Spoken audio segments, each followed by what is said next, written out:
যুক্তরাষ্ট্রের ফ্লোরিডায় নিখোঁজ দুই বাংলাদেশি পিএইচডি শিক্ষার্থীর ঘটনায় মাদারীপুরে নেমে এসেছে গভীর শোকের ছায়া। এর মধ্যে একজনের মরদেহ উদ্ধার করা হলেও মাদারীপুরের মেয়ে নাহিদা সুলতানা বৃষ্টি নিহত হয়েছেন বলে তার পরিবার জানিয়েছে। তবে এখনও তার মরদেহ উদ্ধার করা সম্ভব হয়নি। ফ্লোরিডার ট্যাম্পা এলাকার হাওয়ার্ড ফ্র্যাঙ্কল্যান্ড ব্রিজ থেকে উদ্ধার করা হয় জামিল আহমেদ লিমনের মরদেহ। একই ঘটনায় নিখোঁজ বৃষ্টির মৃত্যুর বিষয়টি শনিবার ভোরে তার পরিবারকে নিশ্চিত করেছে যুক্তরাষ্ট্রের পুলিশ। নিহত বৃষ্টির বাড়ি মাদারীপুর সদর উপজেলার খোয়াইজপুরের চোরগোবিন্দপুর এলাকায়। তবে তার বাবা জহিরুদ্দিন দীন মোহাম্মদের চাকরির কারণে পরিবারটি ঢাকায় বসবাস করত। উচ্চশিক্ষার উদ্দেশ্যে 2025 সালের 12ই আগস্ট যুক্তরাষ্ট্রে যান বৃষ্টি।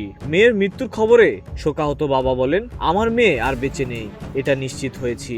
তার মরদেহ উদ্ধার করে দেশে আনার দাবি জানায় এবং দোষীদের শাস্তি চায়। গ্রামের বাড়িতে গিয়ে বৃষ্টির পরিবারকে না পাওয়া গেলেও আত্মীয় স্বজন ও এলাকাবাসীর মাঝে নেমে এসেছে শোকের ছায়া। বৃষ্টিকে ঘিরে পরিবারের যে স্বপ্ন ছিল তা এখন গভীর দুঃস্বপ্নে পরিণত হয়েছে। এ ঘটনায় জামিলের রুমমেটকে আটক করেছে পুলিশ। দ্রুত বৃষ্টির মরদেহ উদ্ধারের দাবি জানিয়েছেন স্বজনরা। রাফিদ বিল্লাহ, নিউজ ফ্ল্যাশ 71।